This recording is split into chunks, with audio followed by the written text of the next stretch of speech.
Hello guys, आज हम लोग डिस्कस करने वाले हैं बैंक ऑडिट में special consideration in A IT environment. Basically यहाँ पे हम दो पॉइंट देखने वाले हैं। पहला आपका special consideration in A IT environment और दूसरा आपका की control in A computerised bank. तो पहला देखते हैं specific consideration in IT environment. ये कह रहे हैं कि जो बैंक है वो काफ़ी ज़्यादा डिपेंड होता है कंप्यूटर पे और आईटी सिस्टम में।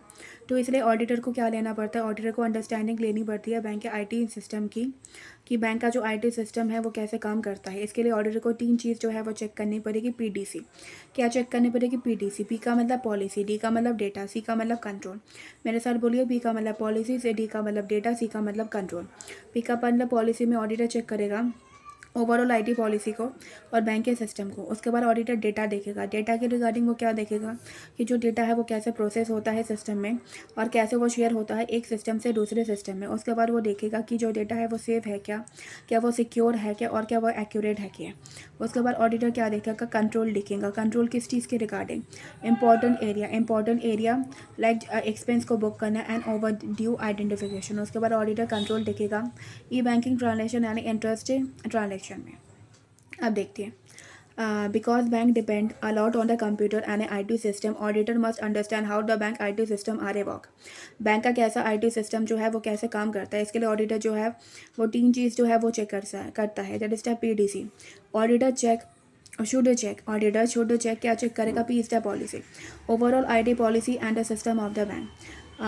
आईटी पॉलिसी चेक करेगा, बैंक का सिस्टम चेक करेगा। उसके बाद data, how data is process and share between the different system. उसके बाद whether the data safe, secure and accurate. क्या जो डेटा है क्या वो सेफ है, सिक्योर है, एक्यूरेट है। उसके बाद ऑडिटर क्या देखेगा? कंट्रोल देखेगा।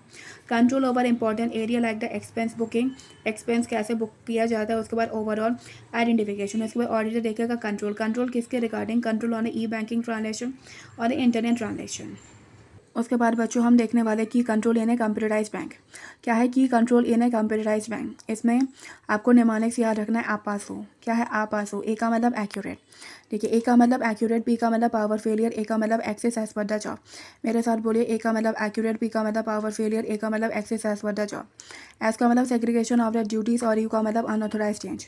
ए का मतलब एक्यूरेट, पी का मतलब पावर फेलियर, ए का मतलब access as per the job, S का मतलब सेग्रीगेशन ऑफ द ड्यूटीज और यू का मतलब अनऑथोराइज चेंज, एक्यूरेट। ऑडिटर क्या देखेगा? ऑडिटर देखेगा इंश्योर करेगा, ensure that data must be accurate, authorise and complete.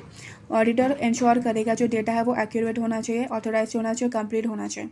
उसके बाद पावर फेलियर, अगर क्या हो रहा है पावर फेलियर हो गया ब्रांच में, कंपनी में, तो उस केस में जब सिस्टम आप क्या करोगे, रीस्टार्ट करोगे, तो जो सिस्टम है वो सेफली रीस्टार्ट होना चाहिए और बिना रिकॉर्ड्स को एफेक्ट किए हुए। Ensure that in case of the power failure, system should restart safely without affecting the record। उसके बाद access as per the job. Auditor check करेगा कि क्या सारे एम्प्लॉय को एक्सेस दिया गया है उसके जॉब के according. Check access are given to the employ as per their job. Auditor क्या चेक करेगा कि क्या जो एक्सेस है वो दिया गया है एम्प्लॉय को उनके जॉब के अकॉर्डिंग। उसके बाद SOD segregation of the duties. Segregation of duties होना चाहिए एम्प्लॉयज़ के बीच में उनके काम के regarding and their access. There must be a segregation of the duties within the employees and their access। और last that is unauthorise change. System जो है क्या सिस्टम प्रिवेंट कर रहा है unauthorise change of a data को? क्या system change कर रहा है मतलब सपोर्ट कर रहा है, प्रिवेंट कर रहा है, मतलब सपोर्ट नहीं कर रहा, प्रिवेंट कर रहा है क्या unauthorize change of a data को? System should prevent the unauthorize change of a data. तो यहाँ पे हमने क्या देखा कि control in computerize banking just आपासू। ए का मतलब accurate, P is the power failure, A का मतलब access as per the job, S का मतलब सेग्रीगेशन ऑफ ड्यूटीज और यू का मतलब अनऑथोराइज चेंज, यू का मतलब अनऑथोराइज चेंज। ओके बच्चों, आज के लिए इतना था। Thank you so much for watching my video.